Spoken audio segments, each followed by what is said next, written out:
شلون كليتشة ما ينشبع منها. إذا تحبون تسووها تعالوا شوفوا بهذا الفيديو مكونات وطريقة عمل هاي الكليتشة. هيئت هاي الوصفة 9 أكواب من الطحين، 3 أكواب دهن، وكوبين حليب. والهاي الكليتشة ما استخدمت خميرة خبز وإنما استخدمت بيكنج باودر، فقط ملعقة شاي. أضيفها للطحين وأضيف وياها ملعقتين شاي ملح وملعقة كبيرة هيل. أخلط المواد الجافة سوا وبعدين راح أضيف الدهن، وأبدي بعملية تفتيت الطحين ويا الدهن بأصابع اليد لحد ما يتجانس الطحين ويا الدهن.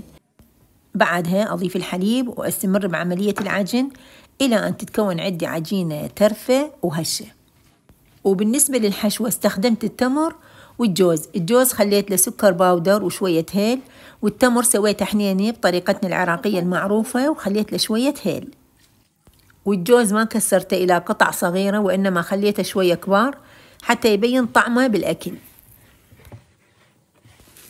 وشوفوا العجينة شلون تتفتت. بعد ما أكمل العجن راح أغطي الإناء وأتركه تقريبا 5 دقائق إلى 10 دقائق لحد ما ترتاح العجينة، وبعدها أبدي بتشكيل الكليتشة.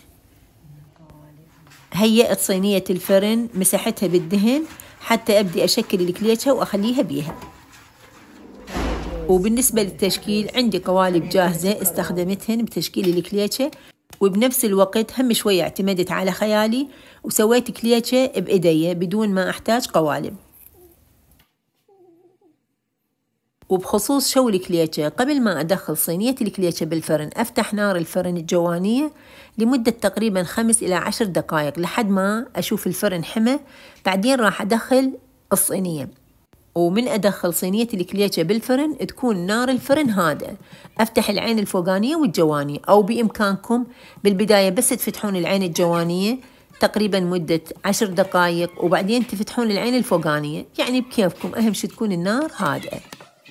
وصورت لكم تشكيل الكليتشة بدون قوالب حتى تشوفون الأشكال اللي سويتها. وربما تسألون عن الدهن اللي استخدمته. أنا استخدمت دهن حر، بس بإمكانكم استخدام دهن الحر وياه كمية من الزيت يعني عادي. وأنا استخدمت حشوة التمر لأن أولادي يحبون التمر.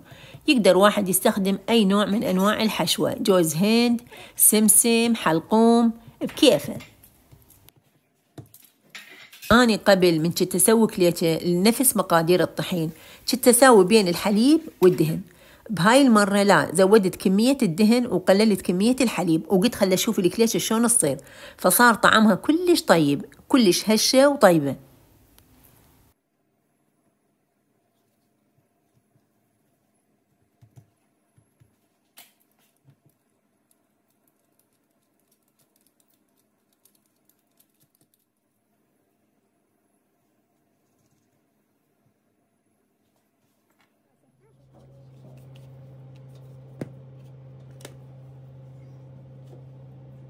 قربيها لعندي راح تبقى صينية فارغة.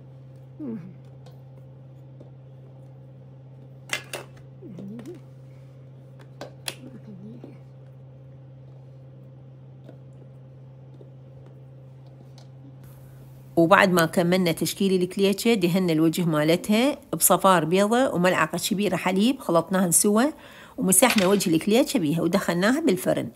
وبالنسبة لمدة الطهي غير محددة وإنما مرتبطة بدرجة حرارة الفرن. كل ما تكون درجة حرارة الفرن عالية أكيد بسرعة راح يستوي، بس كل ما تكون درجة حرارة الفرن هادئة راح تستوي الكليتشة على كيفها وتكون مقسبة. وطبعا هاي الكليتشة كان طعمها كلش طيب، وسهمكم العافية حبايب.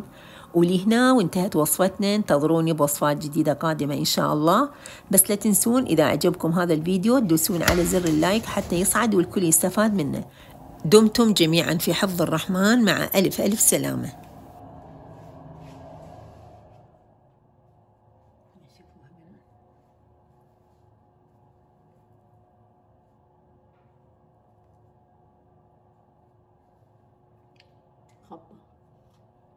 خبة كلش طيبة والله العظيم، كلش طيبة.